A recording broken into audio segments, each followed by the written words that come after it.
Teeraan magaalaa seena-qabeettii har'a fuuraa baafachaa jirti. Samii magaalattii irraa sagaleen kanaan dura dhaga'ameen beekni kan lafa raasuu fi onnee diinaa rommisiisu tokko dhaga'amaatti jira. Sagalee risaa sibiilaa warraaraati. Suuraaleen buufataa xiyyaaraa meeraa baadirraa ba'an akka mirkaneessanitti isaawwan sibiilaa kunneen heelikopteroota waraanaa Raashiyaa MI-28NE kan jedhaman yoo ta'u, addunyaan ammoo maqaa adamsituu halkanii jedhuun isaan beekti. Isaan kun amma qilleensa Teeraan kutanii barrisuun Iraan boqonnaa waraanaa haaraa kan teekinooloojii fi jabinaan guutame keessa seenuu ishee labsuuf hoola isaanii babal'ifatanii jiru. Haaluma wal fakkaatuun iddoo dhiphinaa fi iccitii waraanaa ta'etti hoggansi waraanaa Chaayinaa Teeraan jiru kennaa addaa tokko ajajaa humna qilleensaa Iraan Jeneraal Baamaan Baamdaariif laati. Kennaan sun pilaastikii fi sibiila irraa kan hojjetame moodelaa xiyyaara xiqqaadha. Garuu xiyyaarri sun xiyyaara laafaa miti. Inni moodelaa J-20 Might Dragon jedhamu xiyyaara dhaloota shanaffaa kan ijaaraa darii jalaa dhokatuu fi kan Chaayinaan of tuulummaan addunyaatti agarsiiftudha. Meeshaaleen ammayyaawaa haaraa Raashiyaa fi Chaayinaan Iraanin hidhachiisan bal'inaan ni madaalla. Washington DC masaraa adii keessatti har'a wanti ta'e seenaa hariiroo Ameerikaa fi Israa'el keessatti darbee malee kan hin mul'annedha. Muummee ministeera Israa'el Benjamin Netaaniyaahuu gorsaa isaa qabatee kaartaa fi ulaagaalee Iraan irratti qabu qindeeffatee pireezidaantii Doonaald Tiraamp amansiisuuf yookiin ammoo qajeelfama kennuuf ofitti amanamummaan seeni. Garuu masaraa adii keessaa wanti ba'e faallaa kanaati. Tiraamp karoora Netaaniyaahuu diduun Iraan faana marii filachuun ifatti beeksisuun Netaaniyaahuu qaanessee jira. Bal'ina isaanii dhageessu. Handhuura Eeshiyaa baam odola xiqqoo Taayiwaan irraa sagalee murannoo fi akeekkachiisaa dhaga'amee jira. Pireezidaantiin Taayiwaan Laayi Ching-tii har'a addunyaatti keessattuu Ameerikaa fi Chaayinaatti ergaa cimaa dabarsee jira. Nuti biyya birmadummaa qabnudha malee meeshaa daldalaa isin wal harkaa fuutan miti jedhee jira. Osoo addunyaan marii pireezidaantota Ameerikaa fi Chaayinaa gidduutti godhamuuf jedhu eeggattu Taayiwaan sodaa tokko qabdi. Sodaa kanaam haga xumuraatti yoo nu faana turtan ni dhageessu. Qophii keenyaam laayikii gochuun jalqabaan affeerraa keenyaam yeroo maraati. Yooyyaam ashama harka fuunee kabajamtootaam dhaggeeffattoota keenyaam kun Oromiyaa 24 Newsdha. Kanneen chaanala YouTube keenyaa faara taatan subscribe gochuun maatii keenya taam. Qophiin keenya namoota hedduu biraa akka ga'uuf laayikii share gochuun waliif qooduun dagatinaam. Hanga xumuraam qophii keenyaatti turtii gaarii.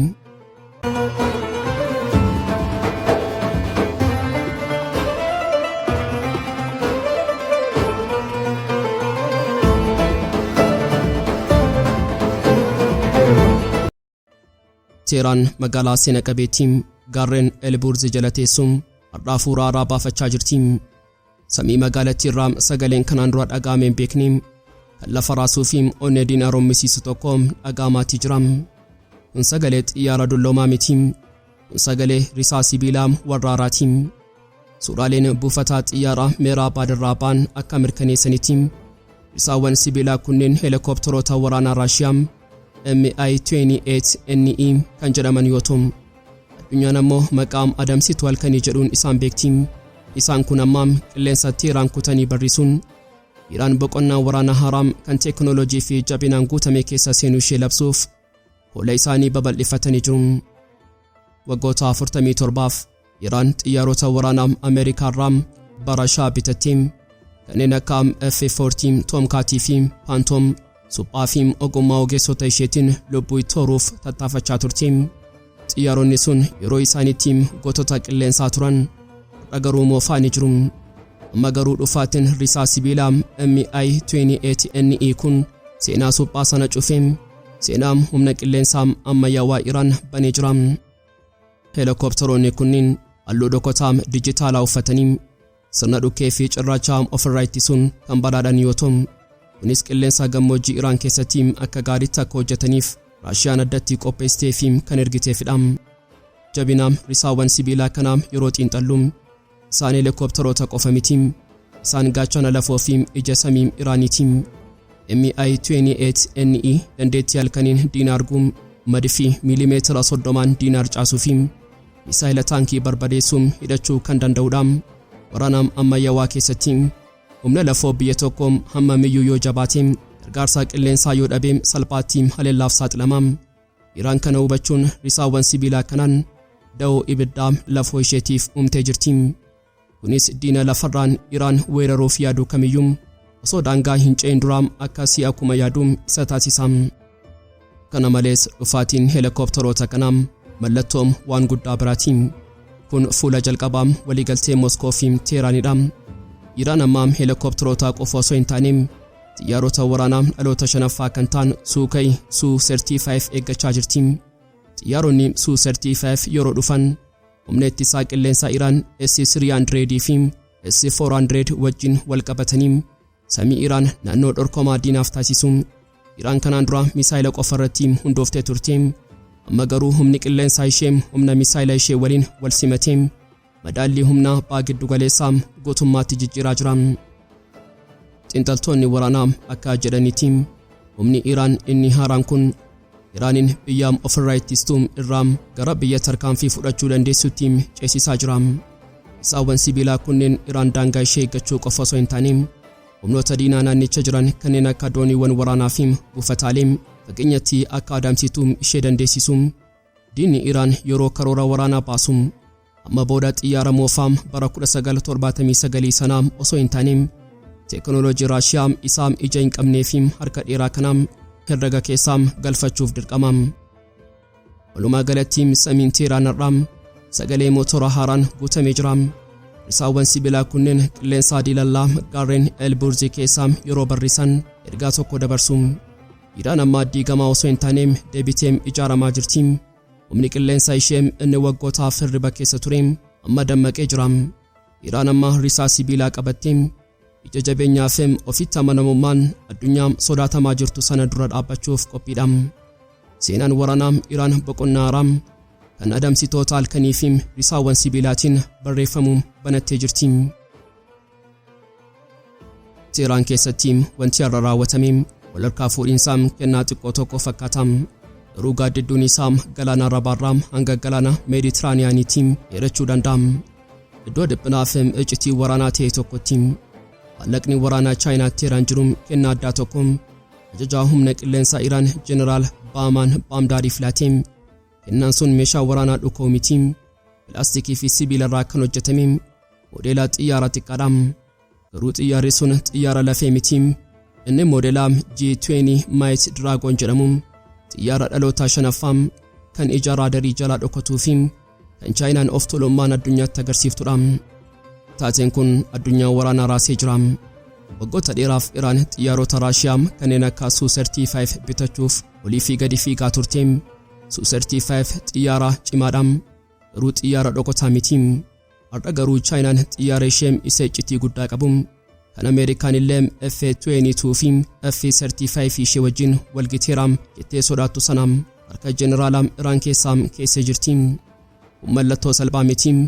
Dippiloomaasii waraanaa keessatti modeela meeshaa waraanaa kennuun boruu xiyyaara dhugaasiif nan ergaa jechuuf waadaa galuu ta'uu mala. Oduun kun Teeraan keessaa yeroo ba'u Tel Aviv fi Waashingten keessatti abjuu naasisaa ta'uun isaa hin oolu. Iraan yeroo ammaa kana eebuu humna qilleensaa qabdi. Xiyyaaronni ishee kanneen akka F-40 fi Phantom warri barashaa bitaman ganna 50ffaa isaanii lakkoofsisanii jiru. Isaan suphaa ogeessota Iraaniin har'a ga'an malee teekinooloojiin ammayyaawaa Israa'elii fi Ameerikaa dura dhaabbachuuf humna hin qaban. Iraan kana hubachuun ija ishee gara baha fagoo gara Beejingitti naannessitee jirti. Kanaan dura oduun ture xiyyaara J-10 kan dhaloota 4.5 bitachuu ture. Garuu kennaan J-20 kun Iraan tapha jijjiiruu barbaada akka jirtu agarsiisa. Mee waa'ee jawwee sibiilaa kanaa haa xiinxallu. J-20 xiyyaara lolaa qofa miti. Inni kompiitara qilleensarraa barrisuudha. Qaamni isaa meeshaa raadarii ofitti liqimsuun kan uffifame yoo ta'u, boca isaa kofoo fi qara qabuun raadarii diinaa akka isaan hin argine taasisa. Xiyyaarri kun baallee xiyyaara xiqqaa of duraa qabaachuun isaa dandeettii gara gaggaluu fi sochii saffisaa addaa kennaafi. Wanti sodaachisaan garuu harka dheeraa isaati. J-20 misaayila PL-50 jedhamu kan fageenya dheeraarraa xiyyaara diinaa adamsuu danda'u baata. Kunis xiyyaarota Ameerikaa kanneen boba'aa guutanii fi xiyyaarota basaasaa fageenyarraa akka adamsitu ishee dandeessisa. Chaayinaan xiyyaara kanaam yeroo hojjettuum kaayyoon ishee Ameerikaa wajjin walqixxaachuudhaan mootora ishee WS-50 jedhamuun saffisa sagalee dachaa lamaa kan barrisu yoo ta'u fageenya kiiloomeetira 1,100 ol gargaarsa tokko malee loluu danda'a. Yoo Iraan xiyyaara kana argattee madaalliin humnaa Baha Giddu-galeessaa utummaatiin jijjiirama. Xiyyaarri Israa'el F-35 Adir jedhamu inni kanaan dura samii naannichaa irratti kophaa isaa mootii ture amma dorgomaa sirrii argata jechuudha. Haa ta'u malee dubbiin kun ammallee haguuggii shakkii keessa jira. Pilaastikni jeneraala Iraan harka jiru sun gara sibiilaa barrisuutti jijjiiramuuf yeroo dheeraa fudhachuu danda'a. Chaayinaan iccitii teekinooloojii ishee kanaam salphaatti dabarsitee ni kenniti. Iraan maallaqa ittiin bineensa kana bitattu ni qabdi. Gaaffileen kun deebii hin arganne. Garuu wanti ifatee tokko jira. Beejing fi Teheraan hariiroo waraanaa isaanii gara sadarkaa olaanaatti ceesisaa jiru. Iraan amma xiyyaara waraanaa qofa osoo hin taane teekinooloojii dhokataa fi ijaarsaa ta'e barbaadaa jirti. Walumaa galatti moodelli xiyyaaraa J-20 sun minjaala jeneraal Baamaan irra taa'eera. Inni xiyyaara taphaa fakkaachuu mala garuu ergaa inni baatee ulfaataadha. Ergaa Iraan diinota isheetti dabarsituudha. Samii kiyya irratti amma booda xiyyaara dulloomaa qofaam hin eegina. Jawween sibiilaa dhufuu danda'a. Guyyoonni dhufan dhugumatti Iraan risaa dhokataa kana bitachuuf waliigaltee mallatteessuu ishee yookaan mallatteessuu dhabuu ishee ni saaxilu.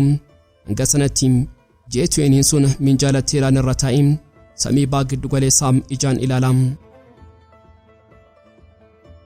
Washington DC Masraadii keessatti har'a wanti ta'e seenaariiroo Ameerikaa fi Israa'el keessatti darbee malee kan hin mul'annedha.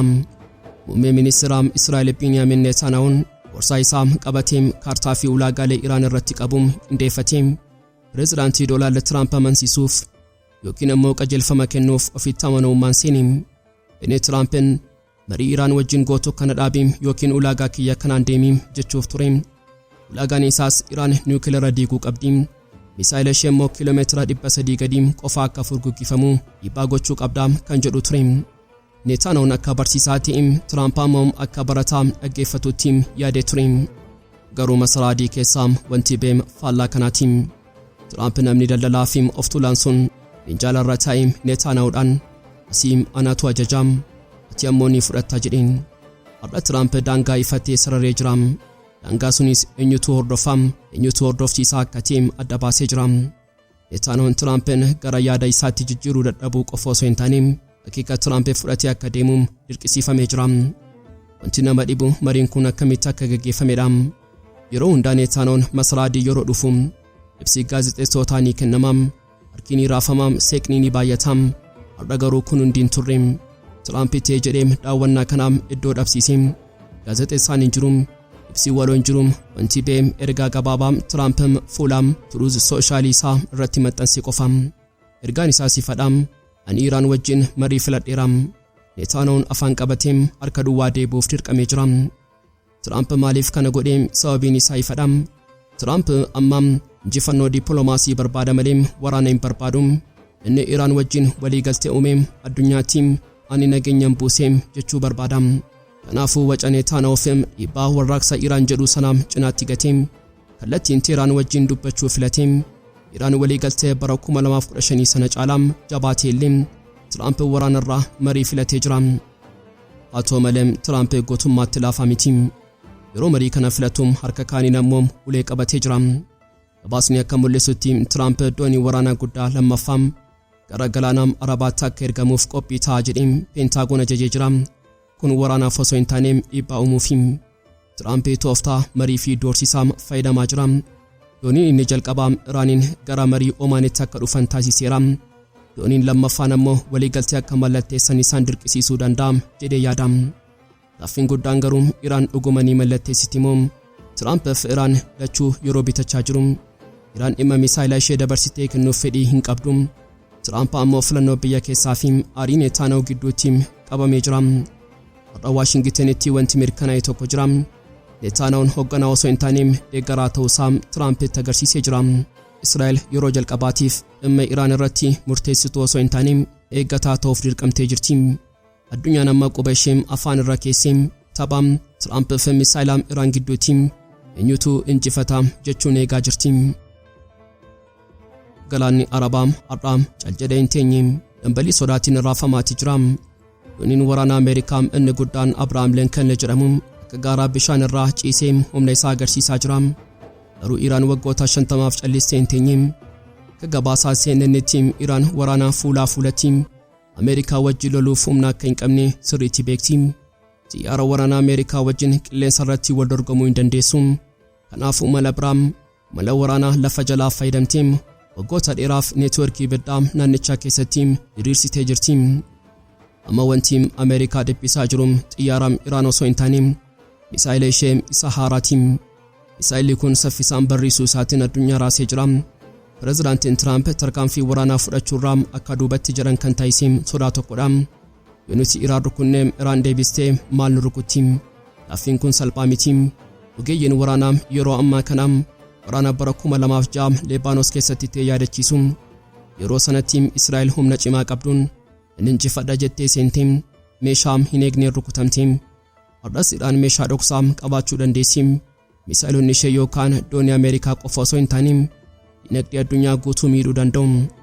Gama biraatiin mariin Ameerikaa fi Iraan gidduutti taasifamaa jiru kun mallattoo jabinaati moo mallattoo dadhabinaati? Dhimmi kun namoota bakka lamatti qooduun falmisiisaa jira. Gareen tokko Ameerikaan humna Iraan waan sodaatteef gara mariitti dhufte Iraan meeshaa isheetiin Ameerikaa sodaachisuu dandeesseetti jedhu.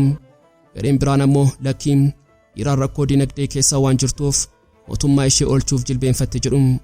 Ameerikaan Iraan dhimma sadii irratti akka harka kennattu barbaaddi.